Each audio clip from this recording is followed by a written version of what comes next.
Thanks, Tim, and thanks to all the viewers who are tuning in this morning, particularly the Encounter Resources shareholders.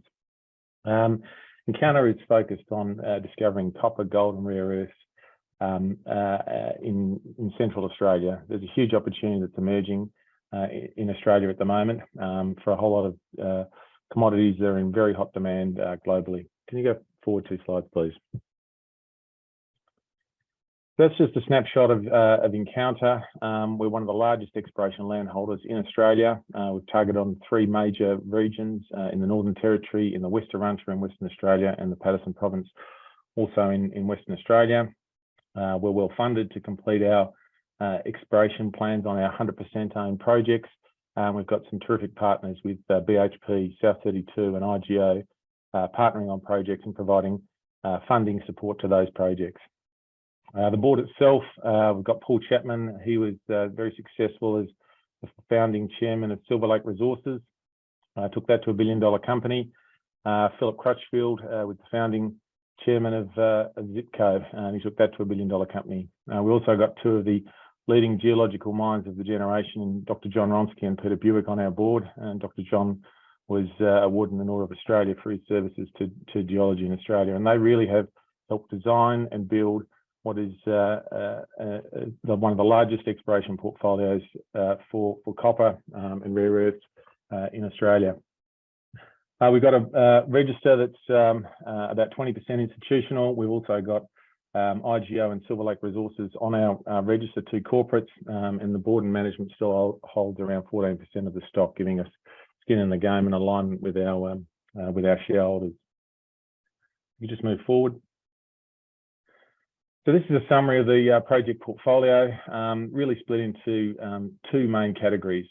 About half the portfolio is funded in partnerships with some of the leading resource companies in the world, BHP, South32 and IGO. And that's projects that are BHP and IGO have just finished drilling, and South32 is planning to start drilling in 2023. We've got a large portfolio of 100% owned projects, and I'm going to spend most of the limited time today talking about the West Arunta, because this is a new mineral province that's emerging in Australia and it could have national significance. Next slide, please. It really is a fabulous time to be in mineral exploration in Australia, and particularly for the commodities that we're looking for. Copper, no matter what sort of scenarios you look at, is desperately undersupplied in the next 20 years. When there's much copper to be found in the next 20 years, as we've used since the dawn of mankind. So, look, copper, rare earths, lithium, all those commodities that are going into the electrification that's happening around the world, and Australia and Encounter's right at the forefront of that, working with some of the leading companies in this space, trying to find new sources of these commodities in Central Australia. Next slide, please. That's just a summary of what's been happening recently. There's been drilling happening in the Paterson Province on our 100% owned Lamel project. IGO has been drilling at our Yanina project, also in the Paterson Province. I won't talk about them today. We've got work commencing on our lithium projects in the Northern Territory. We just completed a gravity survey at our Sandover copper project in the Northern Territory. BHP's just finished a drill program, and they'll be reporting results early in the new year. But today I'll talk mostly about what's emerging in the West Arunta region of Western Australia, where it's very early stage. It's a new district where ourselves and WO1 have been finding new rare earths and niobium under thin cover in what looks like a new province for Australia for minerals. Next slide, please. Yeah, so this is what I guess you said. It's a focus for copper and rare earths in Western Australia. I think that's going to be of global significance if things keep going in the direction they're going. Next slide, please. That's our land position. Now, one of the things that when we are targeting new areas, and we are at the forefront of a lot of the frontier areas for mineral exploration in Australia, is that we like to have large land positions established early on. We moved into this area in 2018 and secured our first ground, which we subsequently expanded. We have a plus 100-kilometre long belt of the West Arunta, and 3 new rare earth occurrences have been identified in this very underexplored area over the last 2 years. We were We put the first hole into our Worsley prospect, which we reported results early last year. And obviously, topically in the last few weeks, WA1, our neighbours, has identified 2 niobium rare earth carbonatite discoveries in the district. We think this is showing all the hallmarks of the early hallmarks of what could be a new mineral province for Australia. We think it has enormous potential for rare earth carbonatites and IOCG deposits under thin cover. Next slide, please. Now, this is the very first hole drilled into this project, and we completed this hole, and it had exactly what you want to see in a new region. If it was the first hole, aside from banging into an ore body, we had elevated copper, moly, gold, niobium, and rare earth elements. Exactly the signature that we're looking for when we're looking for an IOCG type deposit. One of the things we didn't know drilling the first hole into a new belt was how deep the cover could be. It was only 5 metres.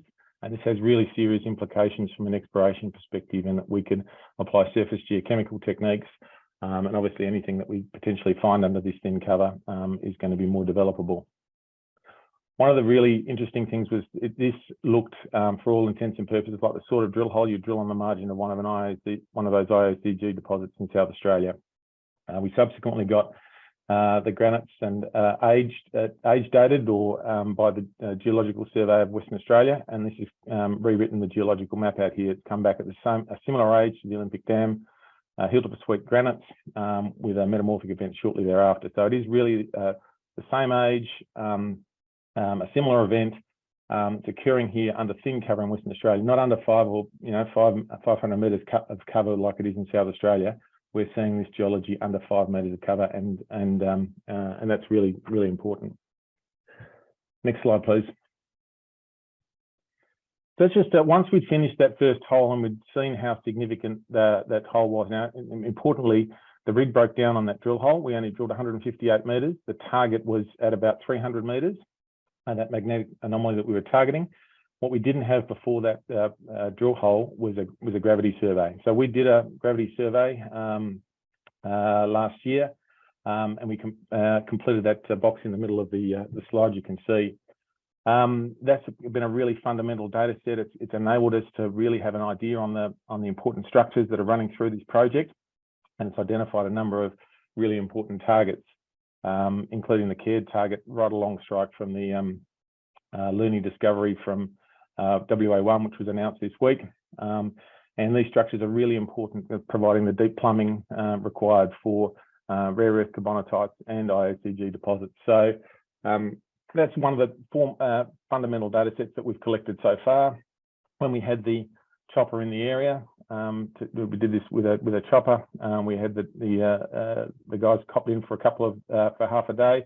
They landed on the Shackleton anomaly and chipped 0.5% rare earths off the deck. So look, this is either a very, very, we've obviously been ourselves in WA1 very, very fortunate in our first drilling out here, drilling rare earths, niobium in all 3 drill holes, and being able to sample rare earths off the deck. Or this is a really, really promising area for new discoveries. That's over 30 or 40 kilometres. There's 3 sample points, and they've all got rare earths. And niobium, and the sort of signature you might find around one of those IOCG deposits, as well as one of the mineralised carbonatite. Next slide, please. So this is just moving from gravity to magnetics. There's a number of fundamental data sets we need to put in place to help guide our exploration. The Worsley targets, you can see how much that stands out, and that's why we wanted to drill that first drill hole. We will complete that drill hole in 2023. We'll test a number of other targets, including Crean, Caird, and Shackleton. We've kicked off an 8,000 line kilometre magnetic survey, which is a fundamental data set to help us refine those targets. And we just recently received a $220,000 grant from the Western Australian government. This from the Exploration Incentive Scheme, which is designed to open up new belts like we think we've got onto out here at the West Arunta. Next slide, please. That's just showing you the belt scale image again, just showing where we're doing this 100-metre line space magnetic survey. We really have been working on this on our core project around Worsley. We're expanding that to the east through this survey, and we'll do gravity and soil geochemistry early in the new year as the activity in this belt really starts to heat up. So that's what we think is going to be a mineral province you're going to hear a lot more about in the next few years in Australia. It's very remote, it's very untouched, but the three holes that have been, or the three areas that have been drilled so far have all been mineralised. And we think it's very unlikely that that's not the start of something more significant. Next slide, please. So while we've been obviously very busy in Western Australia, we're also one of the largest exploration landholders in the Northern Territory. Next slide. So we control almost 30,000 square kilometres in the Northern Territory. We were very aggressive to secure new ground based off new government data sets provided by the geological GA. And they've been providing a lot of new data in these parts of the world because you had major mines at Mount Isa and Century and Tennant Creek, and in between you had very little exploration that had been done, and that's because it was covered. So a lot of the outcropping deposits in Australia have been found.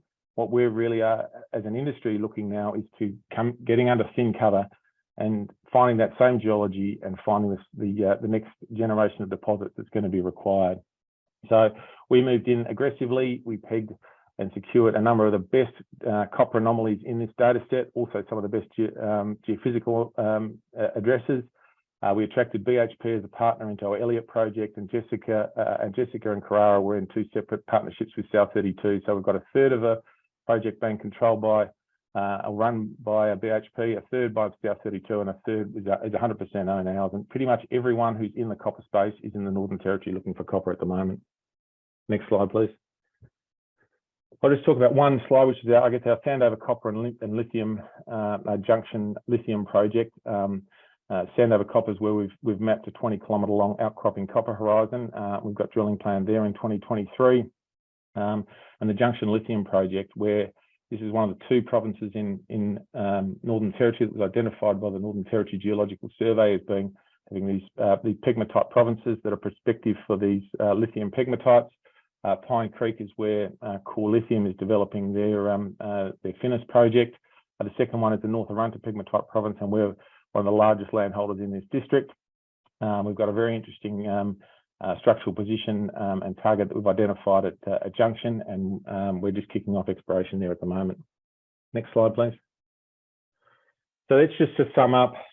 We are a bit different from a lot of exploration companies in that we've got such a large half of our portfolio is being funded by major mining companies, and we think that's a good way to go about this sort of exploration that enables you to work through the cycles, enable the big companies to provide the sort of balance sheet, technical input and resources to enable you to go after the sort of things that can turn the dial for them. And if they turn the sort of things they're looking for have to be meaningful for a BHP or a South32 or an IGO. And if they are successful, they're going to be very good results for our shareholders. We're going to continue to work up our 100% owned projects in the Northern Territory and Western Australia, and obviously a particular focus in the next 12 months at what's happening in the Aileron province in Western Australia. Next slide, please. So lots coming up. We've got this magnetic survey, which we expect to come back next week or the week after. We've got work going on that to commence at that Junction. We've had drilling happening from both BHP, ourselves, and an IGO over recent months, and those results will be reported around Christmas and into the new year. And we're gearing up to be on the ground early in the new year and commencing drilling in the April to June period at Aileron. And our partners will be kicking off their exploration around the same time. So look, it's a really interesting time coming up for Encounter. And yeah, we think that we're at the forefront of a renaissance of new exploration opportunities in Australia. And I don't think it's going to go away. So that's enough from me from this morning. I'll be happy to take any questions. Thanks, Will. Looks like you're going to be busy next year. You're kind of spoilt for choice across a massive land holding. Is that correct? Yeah, I think that's right, Tim. We've just we take a view that you're better off to have the land and then you find the funding to advance it as quickly as possible. If that means bringing on a partner, we do that. If we think we can do it ourselves, we'll do it ourselves. But yeah, it is a bit of it's a big story because we're in some respects we're about 6 companies in one. Yeah, it looks like that. So with a farm-in, and you touched on that and didn't have time to spend much time on that, but BHP farm-in, how does that work? Yeah, well, we've got obviously our technical team is very attuned at being able to identify new opportunities. We've leveraged off new government data sets, and we then do the early stage work to bring these opportunities to the companies, or we get approached on it by the companies. We then let them fund activities. We design the deal such that we don't want to be contributing to exploration with a major mining company. So we make the earnings such that they're spending enough money so that if we're being asked to contribute, they've found something. So in the case of the BHP deal, they have to spend $25 million. And if they spend $25 million, I think the likelihood is that they have found and they're onto something. The South 32 deals, there's 2 deals there. They're both carried through to a scoping study. So they have to provide us with a scoping study, which will require a mineral resource, and then we'll make a decision as to whether we want to fund or we'll go to a royalty. So that's the sort of structures we have. We want to make it easy for partners to come in to spend their money as quickly as they can, and then if we get to if we have success, then we really do want to partner into production with one of these major mining companies.